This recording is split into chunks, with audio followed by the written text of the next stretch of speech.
MRI एक diagnostic test, इसके बारे में आपने जरूर सुना होगा अगर कभी हॉस्पिटल के चक्कर काटे होंगे तो।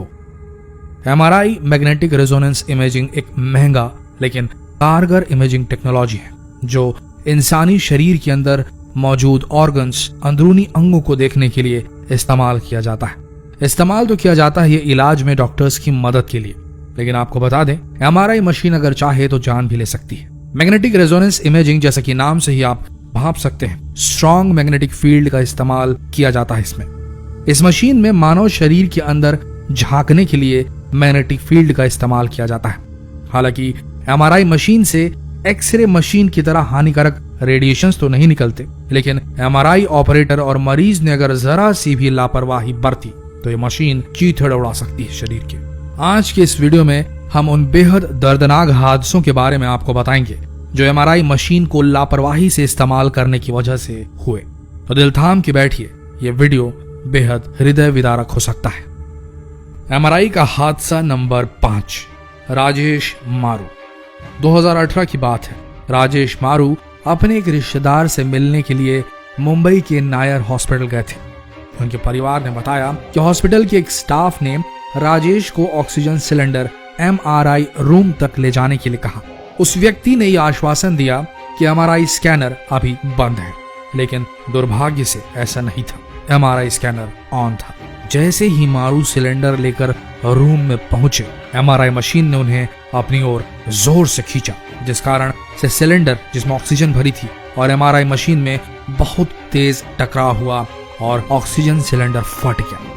उससे लिक्विड ऑक्सीजन बहने लगी जो राजेश के शरीर के अंदर चली गई। उसे तुरंत इमरजेंसी रूम में ले जाया गया, लेकिन 10 मिनट बाद उसकी मृत्यु हो गई। इस घटना के बाद लापरवाही के लिए उस हॉस्पिटल पर केसेस हुए और मुआवजा दिया गया। एमआरआई का हादसा नंबर 4, एमआरआई और बंदूकें। बात सन 2013 की है। एक पुलिस ऑफिसर अमेरिका में इलिनॉइस के ग्रामीण इलाके में एक मेडिकल बिल्डिंग में चोरी की जांच कर रहे थे। जब वे एमआरआई रूम में पहुंचे, अनायास ही पहुंचे वो, तभी अचानक उनका सर्विस रिवॉल्वर एमआरआई मशीन ने खींच लिया। काफी कोशिशों के बाद भी उस रिवॉल्वर को नहीं निकाला जा सका।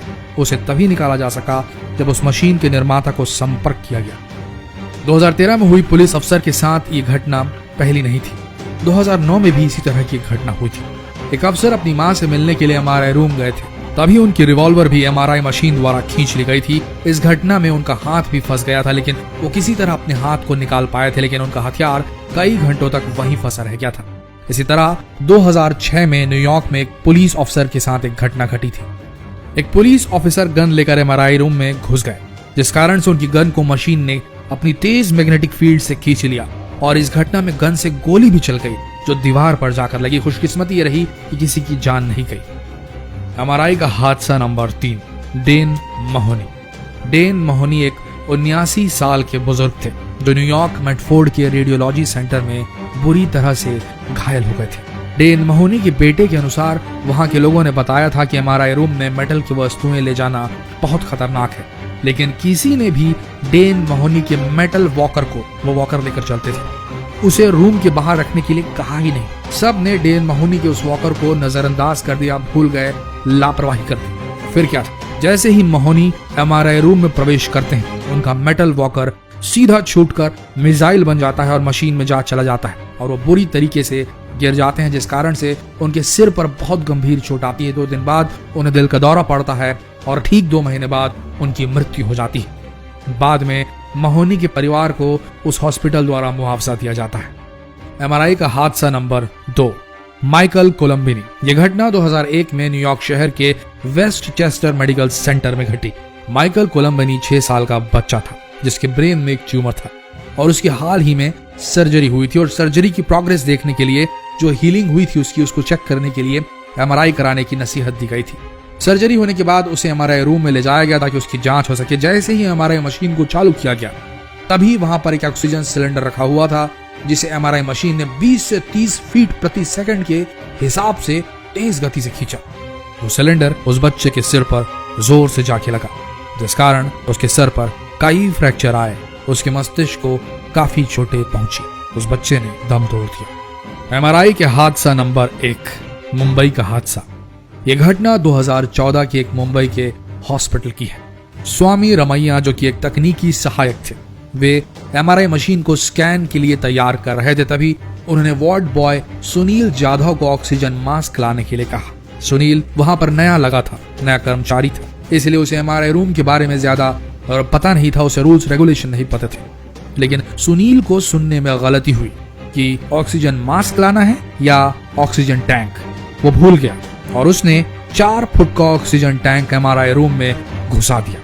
जैसे ही सुनील मशीन के पास गया, मशीन ने पूरी ताकत के साथ उस सिलेंडर को अपनी ओर खींच लिया, जिस कारण से सुनील और रमैया MRI मशीन और सिलेंडर के बीच बुरी तरीके से फंस गए। ये दोनों उस मशीन में 4 घंटे तक फंसे रहे, क्योंकि उस मशीन का इमरजेंसी स्टॉप बटन काम नहीं कर रहा था।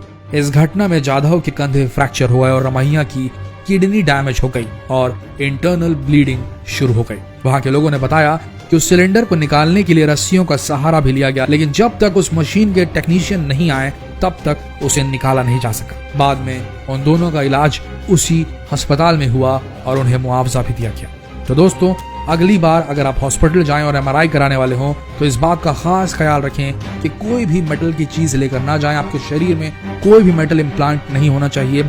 MRI सेफ मटेरियल से जो इम्प्लांट होंगे वही सेफ रहेंगे, अन्यथा नहीं। इस बात का खास ख्याल रखें। जितना हो सके इस वीडियो को शेयर करें, फेसबुक पर शेयर करें, व्हाट्सएप पर शेयर करें। न जाने कब आपको MRI की जरूरत पड़ जाए। तो मिलते हैं अगले वीडियो में, तब तक के लिए बने रहिए हमारे इस दिलचस्प पेज के साथ, जिसमें आने वाले दिनों में कुछ बहुत ही रोचक वीडियोस डलने वाले हैं। तो अभी फॉलो कीजिए इस पेज को। धन्यवाद।